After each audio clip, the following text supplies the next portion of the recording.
बड़ी प्यारी सी motivation story लेकर आई हूँ। प्लीज़ पूरी सुनिएगा और कमेंट ज़रूर कीजिएगा।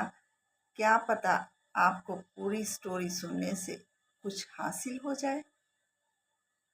तो सास होती है पुराने समय की और बहू होती है नए समय की।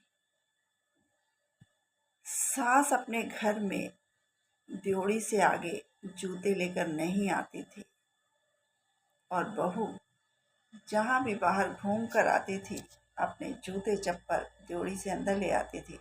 एक दिन सास ने गुस्से में डंडा उठा लिया।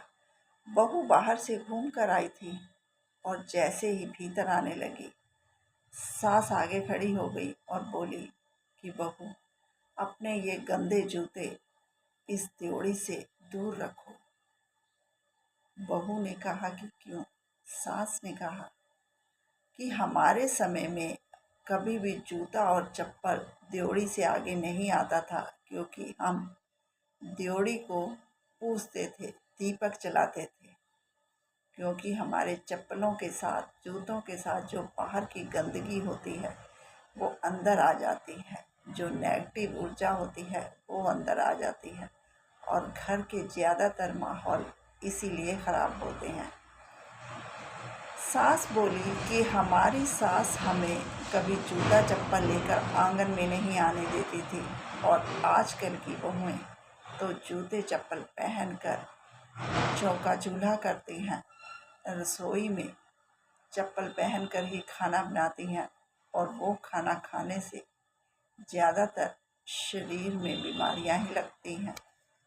और पहले से अब के समय में 100 में से 80% यही करती हैं बहुएं और इसीलिए हर घर में बीमारी ही है। हर घर में कुछ ना कुछ हर एक इंसान का दुखता ही है।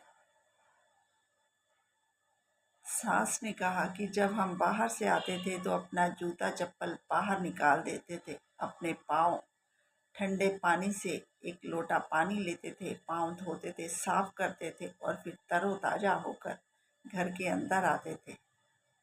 हमारी जो बाहर की सोच थी वो बाहर ही रह जाती थी, क्योंकि पाँव से ही ऊर्जा मिलती है। जैसी सोच हम सोचते हैं पाँव से होकर ही हमारे दिमाग तक आती है। तो क्या आपको लगता है कि ये सही है? अगर सही है तो कमेंट कीजिएगा। पुराने समय में लोग इतने सारे इकट्ठे रहते थे, शांति से रहते थे, प्यार से रहते थे और घर में बरकत होती थी।